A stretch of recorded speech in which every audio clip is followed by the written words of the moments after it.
কৈলাসহরের রাঙ্গাউটি গ্রাম পঞ্চায়েতের দেবীপুর এলাকা একটি ঐতিহাসিক স্থান হিসেবে পরিচিত। এ এলাকার রাজার দিঘি ত্রিপুরার প্রাচীন রাজন্য যুগের এক গুরুত্বপূর্ণ স্মৃতিচিহ্ন। রাঙ্গাউটির এই প্রাচীন স্থাপত্য ও সংস্কৃতির সংরক্ষণ এবং প্রচার বর্তমান প্রজন্মের কাছে অতীতের গৌরব তুলে ধরার এক বিশেষ দায়িত্ব। এটি শুধু একটি জনপদ নয়, বরং ত্রিপুরার সমৃদ্ধ ইতিহাসের গর্ব। এর সঠিক রক্ষণাবেক্ষণ এই এলাকাকে করে দিতে পারে পর্যটকদের আকর্ষণীয় স্থান। কৈলাসহরের রাঙ্গাউটি গ্রাম পঞ্চায়েতের দেবীপুর এলাকা একটি ঐতিহাসিক স্থান হিসেবে পরিচিত। এই এলাকার রাজার দিঘি ত্রিপুরার প্রাচীন রাজন্য যুগের এক গুরুত্বপূর্ণ স্মৃতিচিহ্ন। রাজমালার তথ্য অনুযায়ী মহারাজা দ্বিতীয় ইন্দ্রমাণিক্যের শাসনামলে এই স্থান ত্রিপুরার রাজধানী ছিল। সেই সময় তৈরি হয় এই দিঘি। সেই রাজার দিঘি আজও সেই গৌরবময় অতীতের সাক্ষ্য বহন করছে।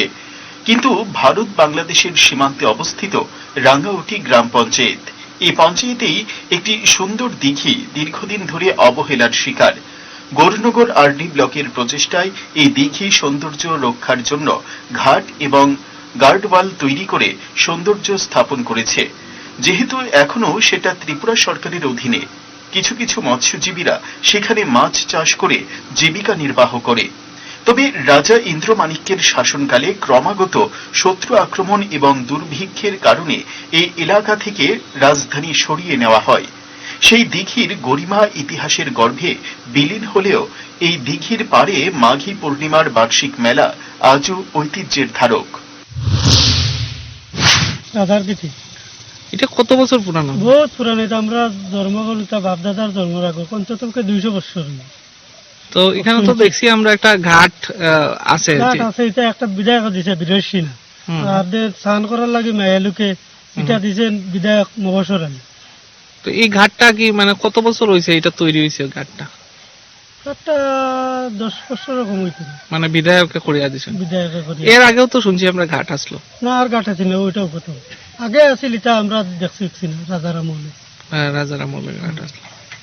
তো আমরা চাই আর আছে, এখন তো উন্নত হয়েছে, ঘাট আছে, স্নান করার ইয়ে আছে, তারও একটু সরকারের কাছে উন্নত হওয়ার লাগে এই রাজার দিকটা। কাঞ্চন দেবনাথ। এখানে কত বছর ধরে থাকে না? বহু বছর ধরে আরিয়া। এই মানে এই যে দিঘিটার নাম কি? তা রাজার দিঘি। মানে আপনি কত বছর ধরে দেখতেছেন দিঘিটারে? 60 বছর থেকে আগে।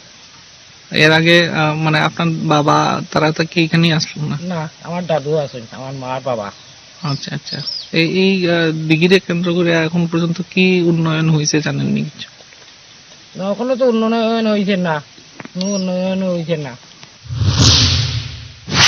তবে স্থানীয়দের ধারণা, রাঙ্গাউটির এই প্রাচীন স্থাপত্য ও সংস্কৃতির সংরক্ষণ এবং প্রচার বর্তমান প্রজন্মের কাছে অতীতের গৌরব তুলে ধরার এক বিশেষ দায়িত্ব। এটি শুধু একটি জনপদ নয়, বরং ত্রিপুরার সমৃদ্ধ ইতিহাসের গর্ব।